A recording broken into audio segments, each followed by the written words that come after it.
जब मैं भैया शराब हूँ पीता, नजर आवे मोहे राम और सीता है, नजर आवे मोहे राम और सीता।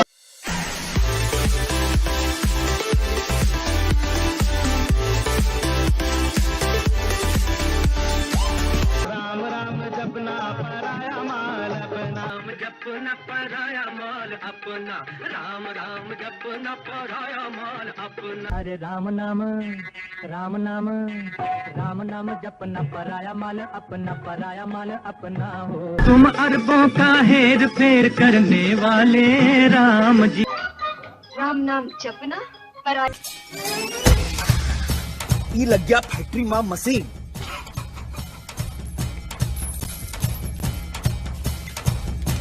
ये हो गया थोड़ी सा इन्वेस्टमेंट।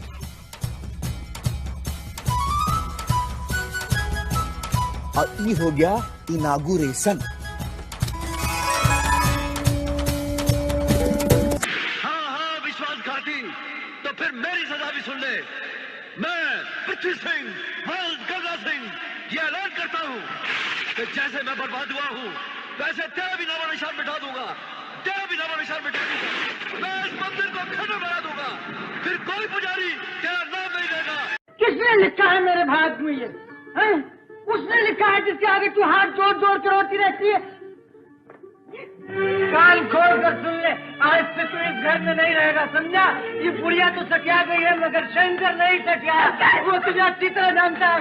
मैं इसको गली में उठा कर फेंक दूंगा, मैं इसको टुकड़े टुकड़े दूंगा और मैं देखूंगा कि ये मेरा क्या बिगाड़ सकता है। तू भगवान नहीं, पत्थर है पत्थर, जो ना कुछ सुन सकता है, ना कुछ देख सकता है, ना कुछ कर सकता है। आज से तेरा मेरा कोई वास्ता नहीं, कोई संबंध नहीं। तुम ईश्वर नहीं हो, तुम संसार के रखवाले नहीं हो, तुम पत्थर हो। खुश तो बात हो गई था। बजरंग बली मेरी नाव चली जरा बली के बाद। अरे बली क्यों, बम्बू लगेगा बम। ये भी कोई भगवान है? अरे बचपन में पेट भरने के लिए मस्का चोरी करते थे, पकड़े गए, अब तुम लोग इसको मस्का। आई एम सॉरी सर, मैं मंदिर के अंदर नहीं आऊंगा। मेरी और इनकी बहुत पुरानी दुश्मनी है। मेरा भगवान मेरे अंदर है, मैं किसी और भगवान में नहीं हूं। ये लीजिए प्रसाद, आपकी हर जन्म के लिए। आई एम सॉरी सर, मैं ये प्रसाद भी नहीं ले सकता। ला इलाहा इल्लल्लाह मोहम्मद और रसूल अल्लाह। कोई तरीका है भीख मांगने का? भीख तो हाथ जोड़ के मांगते, आप लोग तो दादागिरी कर रहे हैं। अब शाणे, ये भीख नहीं मांग रहे, चंदा है। अपने कॉलेज का डीन है ना हरामी। हरामी है डीन? हरामी हरिचंद्र रामचंद्र मिर्चंदानी। बम बम बम बम बम बोले, बम चिक बोले, अरे मस्ती में डोले। बम बम चिक बम बम चिक बम बम चिक बम बम चिक बम बम चिक बम बम चिक बम बम बम बम। देख कितना प्यारा बच्चा है, पर मुझे ये बताओ इसका नाम भोला राम क्यों रखा? मेरी नानी ने बड़ा फोर्स किया जी ये नाम रखने के लिए। क्या है कि नाना जी का नाम राम था और ये होली के दिन पैदा हुआ, तो उन्होंने इसका नाम भोला राम रख दिया। अच्छा हुआ जी लोहड़ी के दिन पैदा नहीं हुआ, नहीं तो इसका नाम तो। मैं सब कुछ नहीं कर सकती, मैं आपकी बेटी हूँ, बीवी नहीं। क्यों? अगर मैं तुम्हारा पापा और मम्मी दोनों हो सकता हूँ तो क्या पूजा पाठ में इस बात का हल मिलेगा बेटी? ओ कम ऑन दादी, क्या करे? अब आप ही बताइए क्या करे?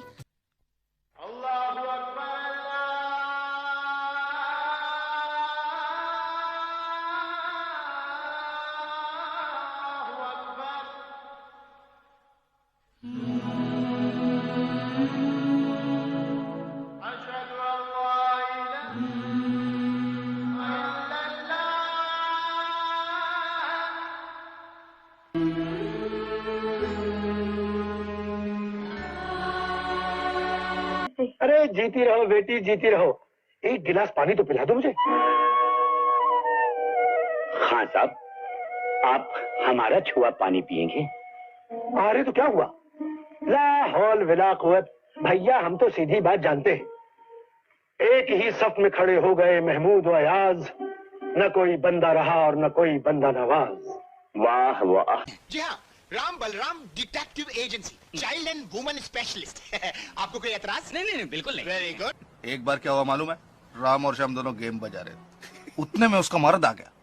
मर्द ने इधर उधर ढूंढा, वो तो उसके मर्द को देखते ही राम सीधा पंखे पे चढ़ गया और श्याम है ना बिस्तर के नीचे घुस गया। आप श्री तात श्री बलराम और पूज्य राम जी गया होगा झक मारने के। मैं तेरे को फ्रिज ला के दूं क्या? बीवी बोली नहीं जी राम देगा जी। फिर बोला वीसीआर ला के दूं क्या? वो बोली नहीं जी राम देगा जी। टीवी ला के दूं क्या? नहीं जी राम देगा जी। इतने में राम ऊपर से नीचे कूदा, बोला अबे साली तेरे को सब कुछ राम देगा तो श्याम क्या मुफ्त में लेगा? तो मेरे श्री राम जी किसी शानदार होटल की आलीशान पार्टी में शैंपेन पी रहे होंगे। तू किसी के साथ न्याय नहीं कर सकता, तो तुझे इंसान बनाने का कोई अधिकार नहीं है, और तुझे भगवान कहलाने का भी कोई अधिकार नहीं है। कि पत्थर की इस मुहूर्त में तेरा कलेजा फट जाएगा। मैं तुझे यहाँ शांति से बैठने की लायक नहीं छोड़ूंगी। तो फिर पूछिए ना अपने भगवान राम से। आप लोग तो बहुत करीब है ना उनके, जिनकी मर्जी के बगैर एक पत्ता तक नहीं खड़क। तो पूछिए भगवान से कि इस आदमी ने कजरी के साथ बलात्कार क्या उनकी मर्जी से किया? आपका जाइए ऊपर जाइए, किसी कोने में दुबक के बैठ जाइएगा, वरना पोल खुल जाएगा आपका। आप हैं किस मर्ज की दवा? घर में बांसुरी बजा के भाभी माँ को बेवकूफ बना रखा है, यहाँ बच्चा बन के गाँव वालों को बेवकूफ बना रहे हैं। अरे ये ही से कुछ नहीं चलने वाला, कुछ करके दिखाइए। तेरे हाथ में मौत का सामान है तो मेरे सीने पे खुदा का नाम है। देखते ही ये चादर मुझे बचाती है या कफन बन के मुझे कब्र तक पहुंचा देती है। चल बोली अशहदु ला इलाहा इल्लल्लाह। बिल्ला नंबर 786। इसने तुम्हें बचा लिया। जी हाँ, वेरी गुड। 786 का मतलब होता है बिस्मिल्लाह। जिसके ऊपर अल्लाह की इतनी रहमत हो उसका कोई भी बाल बांका नहीं कर सकता है।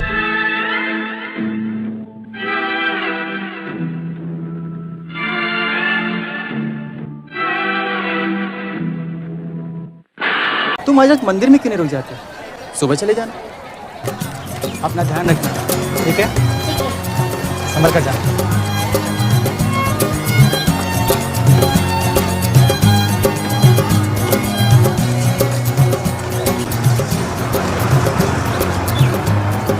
हाँ, 2 बच्चे हैं, कोई 8 या 10 साल के।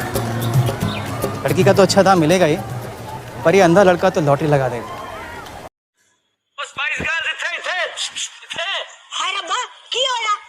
तो सरस्वती जी की पूजा कर रहे थी। तो सरस्वती जी की पूजा नहीं, सरस्वती जी को टॉर्चर कर रहे हो आप लोग। अब सरस्वती जी तो यहाँ पर आ नहीं सकती, तो उनकी तरफ से मैं आपसे विनती करता हूँ, प्लीज प्लीज गाना मत गाइए आप। ठीक है? अरे क्या क्या, देखिए देखिए छोटे छोटे मासूम बच्चे यहाँ पर खेल रहे हैं। कोई मानी या ना मानी, पर सब उसकी बातों में आ गए थे। दादी कम्मो और विमो ने गाना छोड़ के एक नई मुसीबत को गले लगा लिया और सबको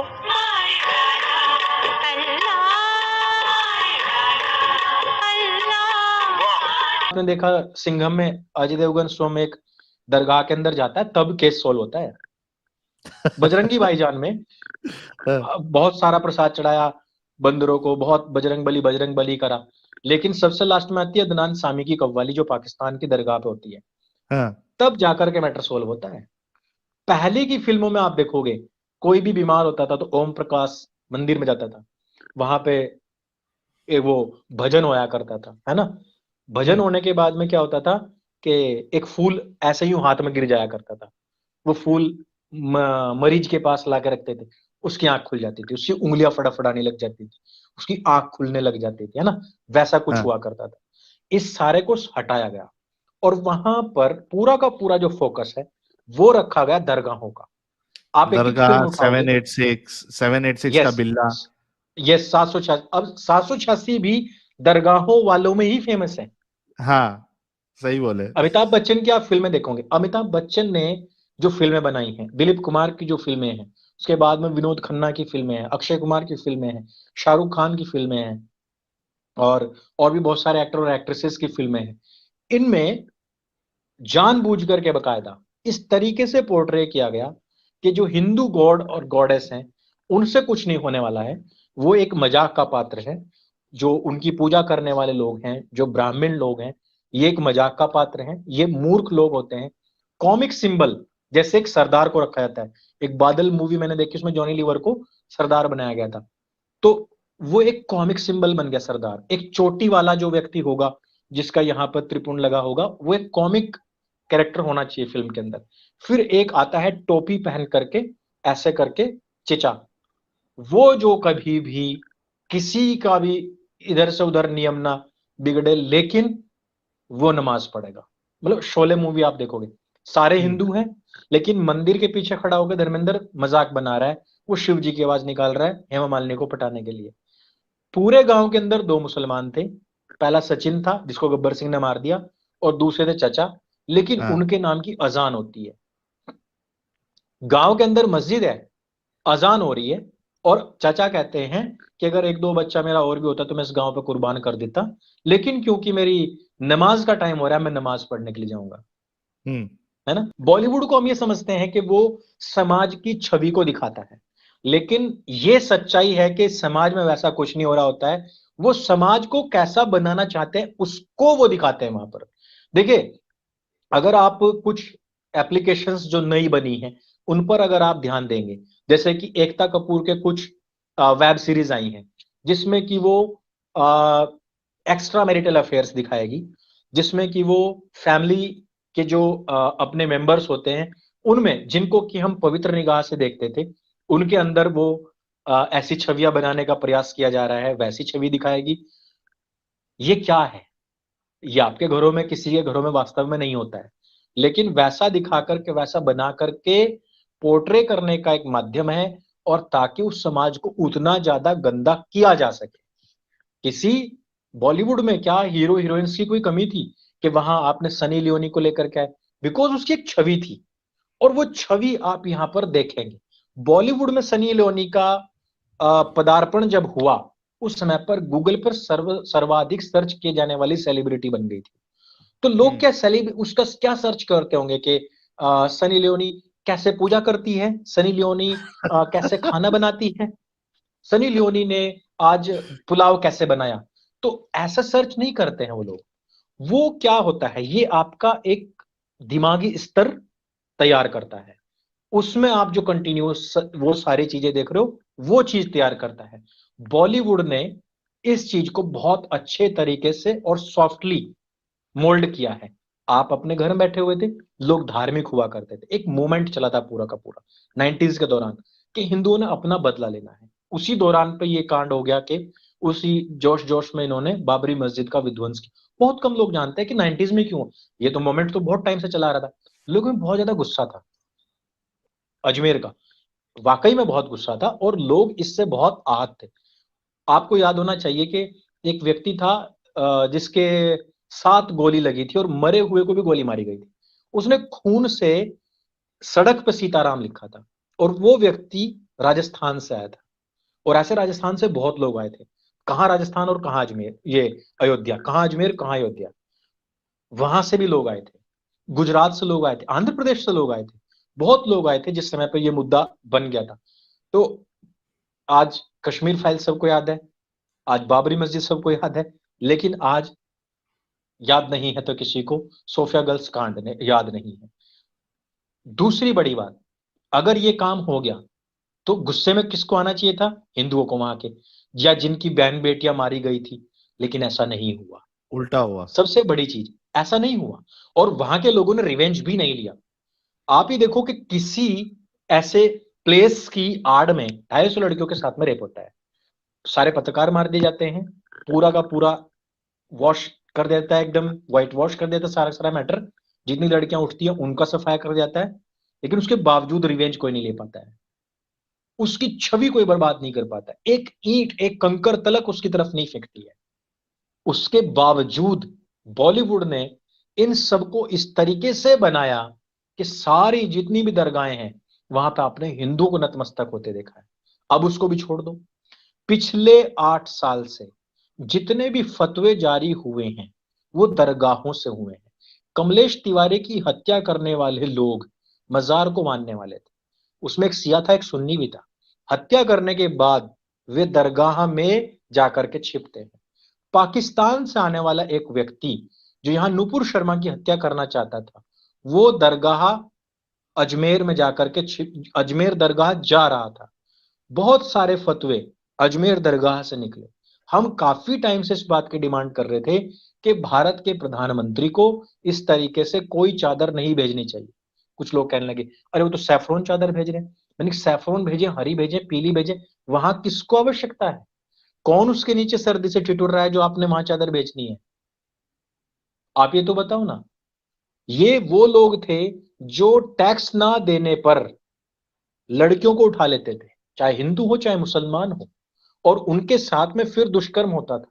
ये वो लोग हैं जो हिंदुओं की बहन बेटियों की शादी होने पर ये कहा करते थे कि पहली सुहागरात हमारे साथ मनेगी।